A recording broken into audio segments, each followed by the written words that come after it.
Nanganda Kabai, Costa Bom, com Costa Bisa Bani Bastai. Feliz noite, vontade para Sango de Signos. Ma pone un titolo que chama Ave no tim programa. Para sombra, obviamente, contra nós, que nós tem Ave como invitado, pero no momento como estamos um dia livre também. Ave nós decidimos é a noite de um dia de família, um rato, pero mirando que nós saímos, é a vida que da minha maneira se diz para nós explicar. O nosso programa Ave. Manhã que jusque, nós ponemos ele acaba, nós temos por de Holanda, esse pessoal de Corsau, Michelangelo Martínez, o tal líder político do Partido CAM. Nós também conversar com ele sobre assunto de vacância, geld, isso para trás. O AVE a passar no parlamento, e me tem que nós decidimos, por a mira acaba, que a tomar lugar aí no parlamento. Que não é assim, a reunir que outro, então, ora começar a contestar a pergunta, o ministro demissionário a pedir semana para contestar, consequentemente, outro semana que a Luna se respeita, ela não tem mais dentro do parlamento.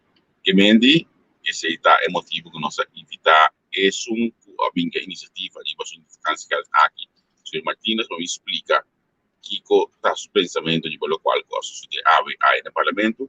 Segundo tem algum wega que guardunga riba cabeça de fração de quem ave então a hora que o ministro bisa aqui bota capta é ugada é hora que me indicionam ave nós pedimos também vai assim algo de família vai desfrutar vai chill vai relax então amanhã que Deus quer nós está guardado back 3 horas de Corsau no bordo de Holanda para nós conversar com Michelangelo Martínez. Já domingo, nós também tínhamos assumido junto com a Ami, Natalie, Menki e também Henry.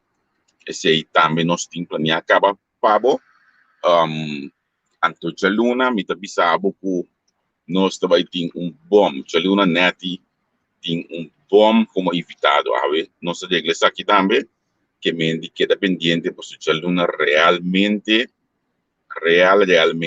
tabira programa mais interessante que vou arranjar que nós depois de mês que nós também aqui ponto de vista invitado que nunca está aí mas nem com o telefone tem par de minutos manhã mele e de comida ok ela tem que luna word se que nós de entrevista com net de conversar com ele de parte política se de bem agenda para dia aqui começar as coisas bem seca se ele não está mais claro nós tratando de para nós transmitir para movimentação do governo que me tem coisas tão interessantes para um lugar nós pedimos agora dia duche à noite desfrutar de noite aqui desfrutar de cena familiar então nós também devemos ser meus coisas e não apresentar programa mais para é isso não todo de manhã que os que estão que estão que subir hoje aqui corta de nossa página muito importante mas nem subir página botar ranha e campanha que nós temos junto com o Papagaio por like entrevista com share e flyer que nós põe de Papagaio então tem comentário botar o tag docente então se botar virar dia ganador nós vamos sacar dia 2 de julho próximo que vai ganhar 2 day pass para Papagaio Beach Resort então Papagaio tem oferta especial para dia de data nós lagamos milha esse também durante o dia não também aqui Hey Andy de manhã que eu esqueci senão eu me também sigo eu